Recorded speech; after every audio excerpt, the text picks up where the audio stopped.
মিয়া ভাই, হ্যাঁ এনে টাকা। কিসির টাকা এ? আমি তো সে গাছ বিক্রি করে ফেলেছি। কত বিক্রি করেছিস? 30,000। 30,000 টাকায় গাছ বিক্রি করেছিস মানে? কি রে মিয়া ভাই, তুই আমার গায়ে হাত তুললি কেন? তোর গায়ে আমি কি জন্য হাত তুললাম তুই আবার আমার কাছে প্রশ্ন করতেছিস? আরে তুই আমার ভাই হয়ে তুই এই কাজটা আমার সাথে কি করে করতে পারলি? শোন ভাই, আমি এমন কিছু করিনি যে তুই আমার গায়ে হাত তুলবি। কি করেছি আমি? তুই কি করেছিস তুই মনে করে দেখ তুই কি করেছিস। শোনেন ভাই, এই ডেলি ডেলি আপনার বাড়ি আসতে আমাকে ভাল লাগে না।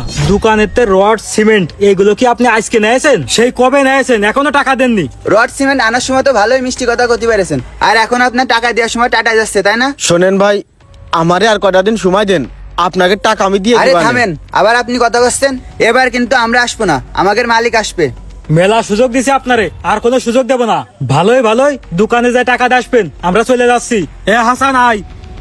এ মিয়া ভাই, কি হয়েছে রে? ওরা বাড়ি বাইরে কি জন্য আইলো?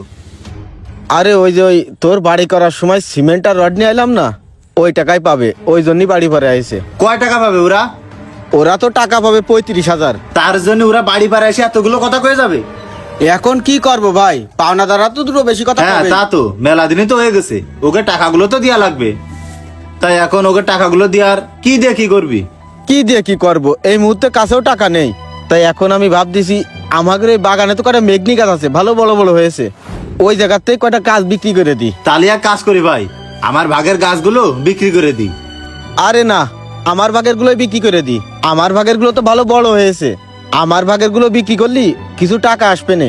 আর তোর গুলো তো এখনো ছোট, ওগুলো বিক্রি করে লাভ নেই। তাহলে তুই একটা ব্যাপারে ডেকে নিয়ে আসে বাগানের গাছগুলো দেখায় বিক্রি করে দে গাছগুলো। আচ্ছা ঠিক আছে, আমি দেখি ব্যাপারের সাথে কথা কবানে।